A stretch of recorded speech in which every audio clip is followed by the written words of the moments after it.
back to my channel, everyone. Today I'm going to be doing my May TBR, which is weird because I don't normally do TBRs because I'm more of a mood reader, but there's some really exciting things happening this month and I just want to let you guys know what my plan is and also to kind of help keep myself accountable. Let's be honest. More for that. So May is aapi Heritage Month here in the United States, and it's also the month that Cindy from With Cindy, I still always want to say Read with Cindy, but with Cindy, does the Asian readathon.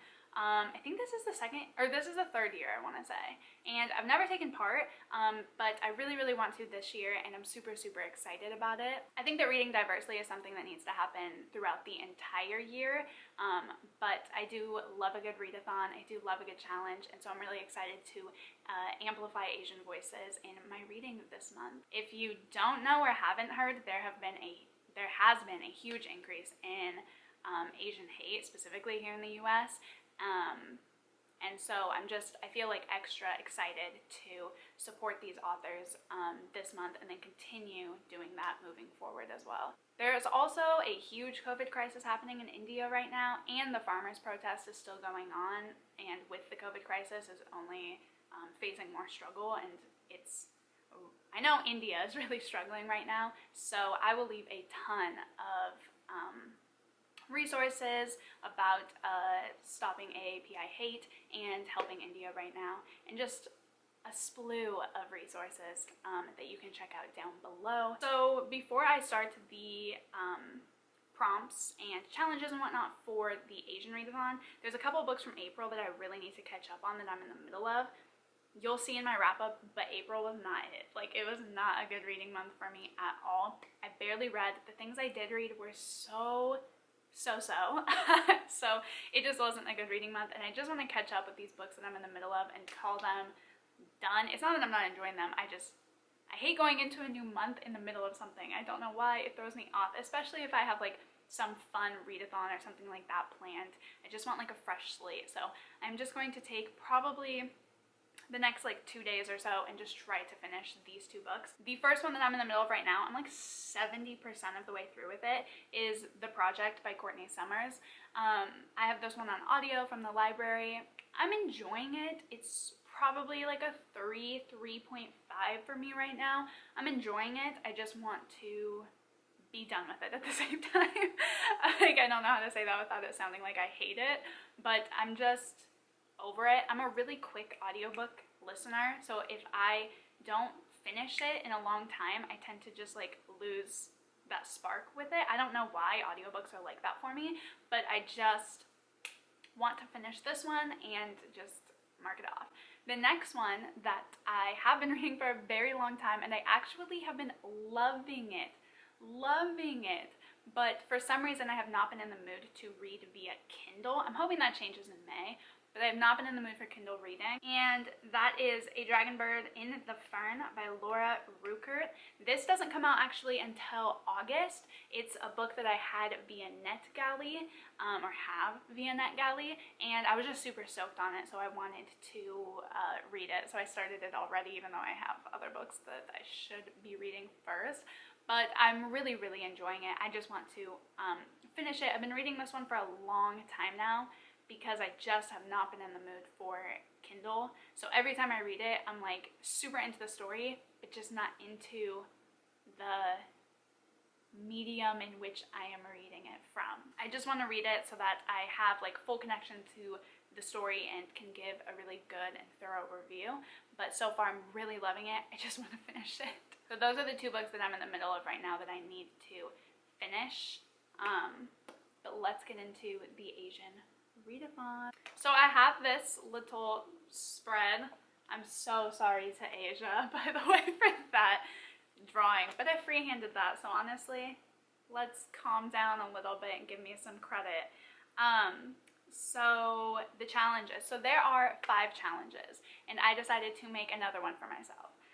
So there are 5 challenges, and then Cindy made a bonus challenge that says that you can double up the books for the challenges. So you can read like one book if it fits for challenge 1, 2, and 3. But the next book that you read that would count for challenge 4 and 5 has to be from an author of a different heritage. So it can't just be like, what did she say? Korean, Chinese, and Japanese, I think. Like, it can't just be East Asia. This is about, you know, being inclusive throughout all of Asia, and that's really the push this year. So I decided to make it a little extra, and I made a little bonus challenge for myself, and you can too if you want to, because I think it's really, really fun.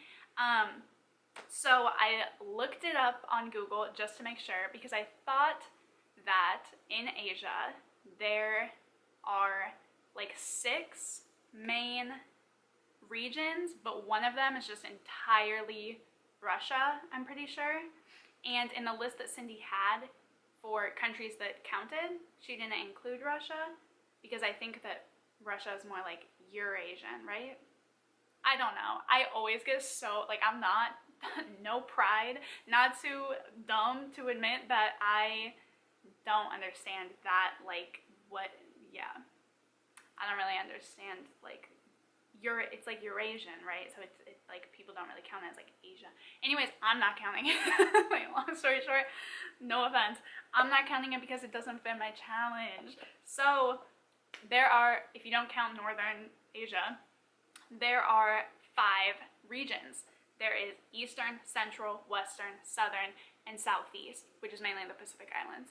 So for each challenge, I am making myself read a book from a different region, so that by the end, I have read 1 book for each challenge. So that in itself is kind of a bonus challenge, like 1 book, like no doubling up. But then also for each book, it has to be from a different region in Asia. So I'm very, very, very excited for that. Super excited to diversify my Asian literature and read from countries I've never read from before, and I'm just super, super stoked. I love this idea. That's why I came up with it. But that explains the map. Let's get close and personal. That explains this terrible. I'm so sorry, Asia. That explains this. I tried to like divide it by region, clearly, and then I'm just going to color them in once I do them, and maybe put like a little mark where the books specifically are from. So I'm super excited for this. Let's get into the books that I picked.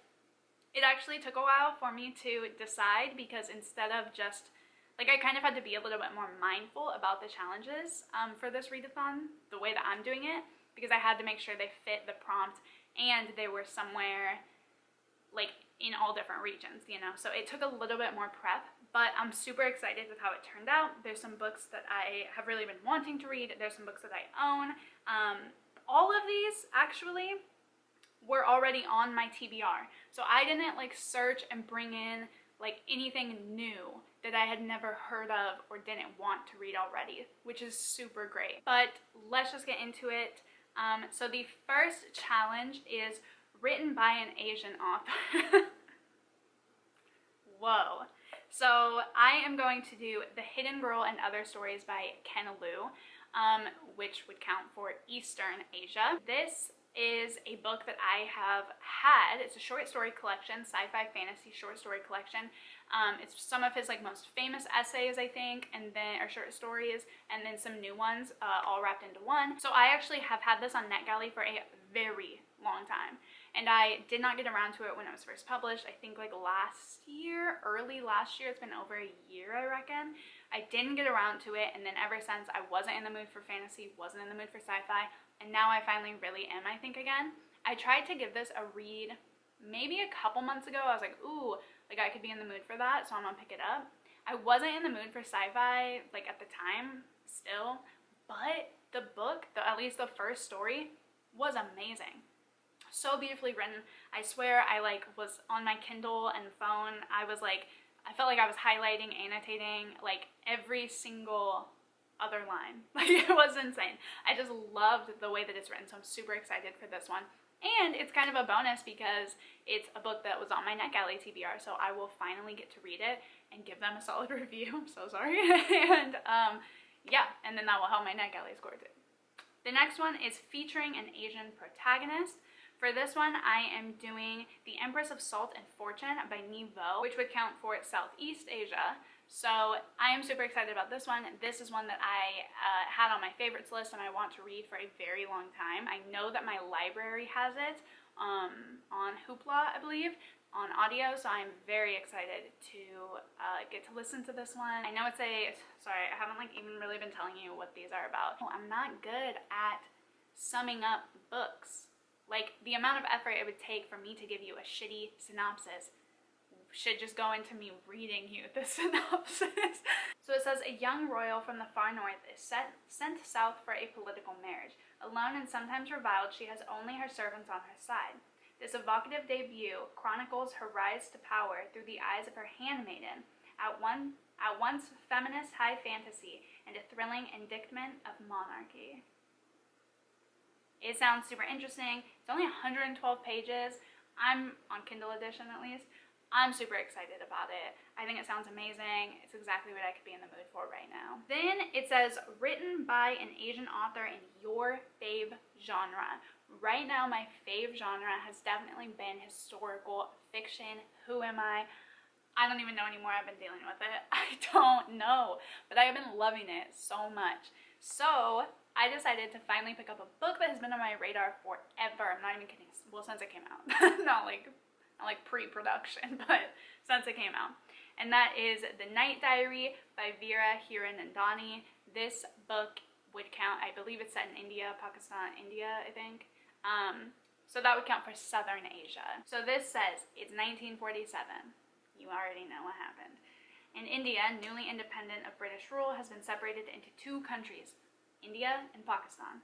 The divide has created much tension between Hindus and Muslims, and a lot of other people, but let's keep going. Oh, and hundreds of thousands are killed crossing borders. Half Muslim, half Hindu, 12-year-old Nisha doesn't know where she belongs or what her country is anymore. When Papa decides it's too dangerous to stay in what is now Pakistan, Nisha and her family become refugees and embark first by train, but later on foot to reach her new home.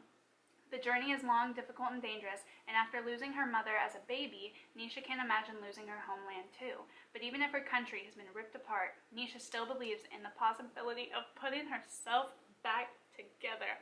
What? This is going to break me. I'm just super stoked for it. I think it sounds absolutely amazing. I love history. I love historical fiction right now, apparently. Never knew that before. So I'm really excited to dive into this, and I think that it'll really break my heart. I really do. But nevertheless, very stoked for it. Then the next one is a nonfiction written by an Asian author. For this one, I have I Remember Beirut by Zina Abarashid. This is a graphic novel by, let me show you, the same creator of A Game for Swallows, To Die, To Live, To Return, which was my favorite graphic novel of all time last year. This I read for a international comics class at uni, and it's just amazing. It's heartbreaking. It's all about the Lebanese war back in, I don't remember what year it was actually, 1981. Yes, 1981. And I'm just fascinated by her design style and her way of storytelling. It really connected with me and I loved it so much. So I'm very excited to read that one.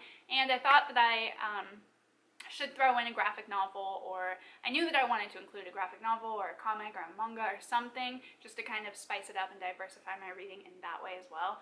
So I'm very excited for I Remember Beirut. I have been looking forward to this one for a while. So this one says, Zina Abarashid, author of the award-winning graphic novel A Game for Swallows, returns with a powerful collection of wartime memories. Abarashid was born in Lebanon in 1981. She grew up in Beirut as fighting between Christians and Muslims divided the city streets. Follow her past cars riddled with bullet holes, into taxicabs that travel where buses refuse to go, and on outings to collect shrapnel from the sidewalk. With striking black and white artwork, Abarashid recalls the details of ordinary life inside a war zone. And that is something that I really loved and appreciated in this. It was just an amazing memoir, and I didn't really know a lot about that war or the history behind it or anything, so this was really thought-provoking, and just she really put it out all on the line, and I just really, really loved it and appreciated it, so I'm so excited for I Remember Beirut. Oh, I forgot to mention, so this would be Western Asia. And then the last one is written by an Asian author that's not US centric. And for that one, I am doing The Kite Runner by Khaled Hosseini. This is a book that I've been wanting to read forever, but I don't know, I just didn't prioritize it, I guess, even though I've heard such amazing things, and obviously it's like renowned, right? It's like a modern classic, I think. Always wanted to read it, and then finally found it at a free little library when I went. So I am super, super excited to finally get to it and have my hands on it, especially. So throughout this process, I learned that there is some discourse apparently between if people consider Afghanistan part of Western Asia or Central Asia. I tried to research it as much as possible, and I tried to find articles from Afghani people who live there or identify as Afghani, and what they consider themselves, more Central Asian, Western Asian, and the consensus that I seemed to come across was that they consider themselves more Central Asian. The dialects and the cultural customs are more closely tied to other Central Asian countries than to Western Asian countries. Was news to me, love to learn it. So I'm considering this Central Asian because that seems to be the consensus. Learn something new every day. So very excited for this. I know this is like one of those books that like everybody's read, and it's like, you know, you know about it. And I don't actually know what it's about, and I kind of want to go into it blind. I don't know why. Look it up if you want to know what it's about. I'm sure you already know. I feel like everybody does, but I've never actually looked into it, so I'm very excited for this one as well. And it's kind of nice because this is the only one that I have in physical form, so it'll be kind of nice to maybe take a break from audio or Kindle or anything like that and just actually physically read. So I think I have a really good kind of like setup. I have one physical novel, I have a online graphic novel, I have a online or a audiobook for a middle grade novel, I have the audiobook for a kind of short story, Empress, The Empress of Salt and Fortune. It's pretty short. I don't know if I would say like a short story, but a shorter novel. And then I have Hidden Girl and Other Stories on my Kindle, which is a short story collection. So I have, I think, a nice physical copy, some ebooks, some audiobooks. I think it'll be really nice, and I think that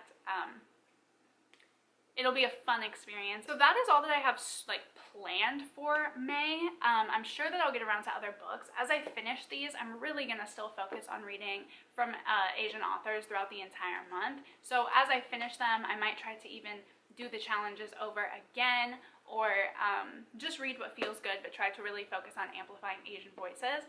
So that is my plan for May, but I think I'm going to vlog probably for each week. So I will let you guys know, and you guys will see my reading experience, and then obviously I will do a wrap up at the end of May. But yeah, let me know if you're taking part in the Asian readathon, what you are planning on reading, and let me know if you do decide to do my little extra bonus challenge, what your books are, or how you feel about it, or I don't know, anything. I will leave all the resources for the Asian readathon, as well as resources to help out Asian folks around the world today in the description box below. I haven't filmed in so long, my voice is like croaking. But I hope that you guys enjoyed this video. Be sure to subscribe and give me a thumbs up if you did, because it really, really supports me and this channel. And I will see you guys in the next video. Bye!